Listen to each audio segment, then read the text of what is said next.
தாய் தமிழ் உறவுகளுக்கு வணக்கம். மொபைல் ஃபோன் வாங்க 10,000 ரூபாய் அரசு வழங்குகிறது.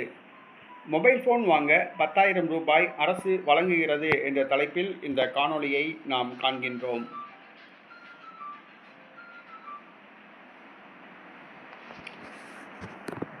மொபைல் ஃபோன் வாங்க 10,000 ரூபாய் அரசு வழங்குகிறது. இது அனைவருக்கும் அல்ல.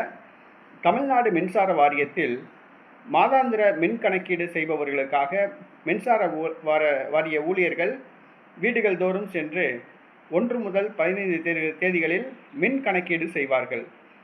மீட்டரை பார்த்து எத்தனை யூனிட் ஓடி இருக்கு அப்படின்னு சொல்லி நோட் பண்ணிட்டு வருவாங்க.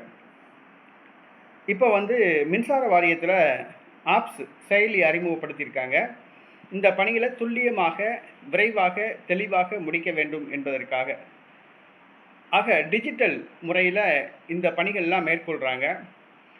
ஆக அந்த மின்சார வாரியத்தில் பணிபுரிகின்ற இந்த அக்சசரிஸ், இந்த ரீடிங் எடுக்க போகிறவங்களுக்கு செல்ஃபோன் வாங்குறதுக்கு 10,000 ரூபாய் தமிழக அரசு வழங்குகிறது. இந்த 10,000 ரூபாய் ஒரு முறை வாங்கினால் அடுத்த 5 ஆண்டுகள் கழித்து தான் அந்த 10,000 ரூபாய் வழங்கப்படும். 5 ஆண்டுகளுக்கு ஒரு முறை செல்ஃபோன் வாங்க 10,000 ரூபாய் வழங்கப்படும் என மின் வாரியம் அறிவித்துள்ளது. ஆக மின்சார வாரியத்தில் பணிபுரிகின்ற அக்சசரிஸ் ரீடிங் எடுக்க போகிறவங்க இந்த வாய்ப்பை தவறாமல் பயன்படுத்தி கொள்ளவும். எல்லா மின்வாரிய ஊழியர்களுக்கும் கிடையாது, ரீடிங் எடுக்க போகிறவங்களுக்கு மட்டும்தான் சொல்லியிருக்காங்க. எல்லா ஊழியர்களுக்கும் வழங்கினா நல்லாயிருக்கும். ஏன்னா அடிக்கடி பவர் கட் ஆகுது, அவங்கள தொடர்பு கொள்ளணும். செல்ஃபோன் இல்லைன்றாங்க, செல்ஃபோன் டவர் கிடைக்கலைங்கிறாங்க, சுவிட்ச் ஆஃப் பண்ணி வச்சுக்கிறாங்க.